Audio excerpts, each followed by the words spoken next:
Donc il s'agit d'une opération qui permet à des élèves de rencontrer des journalistes qui sont en exil, donc qui sont accueillis dans la maison des journalistes à Paris, et donc de sensibiliser les élèves aux problèmes de censure, de liberté de la presse. Alors, avant de rencontrer le journaliste iranien, on a travaillé sur les différentes libertés de presse dans beaucoup de pays. Alors, justement, moi, j'ai travaillé sur la liberté de presse en Iran. On a étudié le régime politique, savoir comment ça se passait pour les journalistes, dans quelles conditions ils se trouvaient dans chaque pays. On a fait des expositions, on a préparé les questions qu'on allait poser aux journalistes.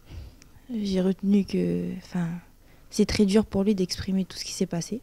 Ça m'a beaucoup touchée parce que ça s'est vu directement quand il s'exprime. Ça se voit qu'il est touché, que ça lui rappelle des moments peut-être durs, que nous, on n'a pas forcément conscience vraiment de ce qu'il a vécu.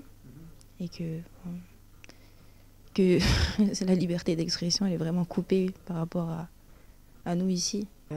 Il dit vraiment que c'est des conditions de travail assez dures et difficiles, qu'on n'est pas sûr de rentrer chez soi après une journée de travail et qu'on est obligé d'auto-censurer et de ne pas citer des noms clairement et de respecter tous les règlements imposés par l'État on n'est pas rassuré aussi de rentrer chez soi au soir car soit on soit incarcéré ou soit le journal n'existe plus. Donc le travail a été mené en plusieurs temps, un temps de recherche documentaire où les élèves ont surtout travaillé à partir du site Reporters sans frontières pour justement travailler à partir d'un classement de la liberté de la presse sur les années 2011-2012. Et ils ont été effectivement très surpris des conditions de travail des journalistes dans différents pays du monde.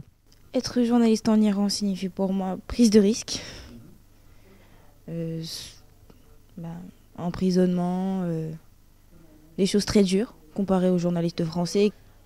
Alors pour moi, être journaliste en France, c'est dire ce que l'on voit, c'est dire ce que l'on pense sur ce que l'on voit, c'est exprimer ce qu'on veut.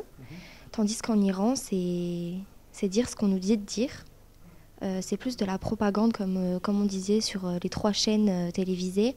C'est uniquement ce que le gouvernement veut que l'on dise. Je pense qu'ils sont assez surpris de la violence, la vie très dure qu'a eu cet homme. Donc, et je pense qu'ils sont assez émus, même s'ils ne le montrent pas beaucoup. Ce sont des adolescents, donc peut-être pas l'habitude d'exprimer. Mais on sent quand même par le silence, par l'écoute, qu'ils sont assez impressionnés, je crois. Ça le touche d'avoir de la jeunesse française, par exemple, s'intéresse à son pays, à sa cause personnellement, et qu'il souhaiterait avoir de la même catégorie des gens chez lui, des jeunes gens qui s'y intéressent vraiment et qui sont au courant de ce qui se passe chez lui.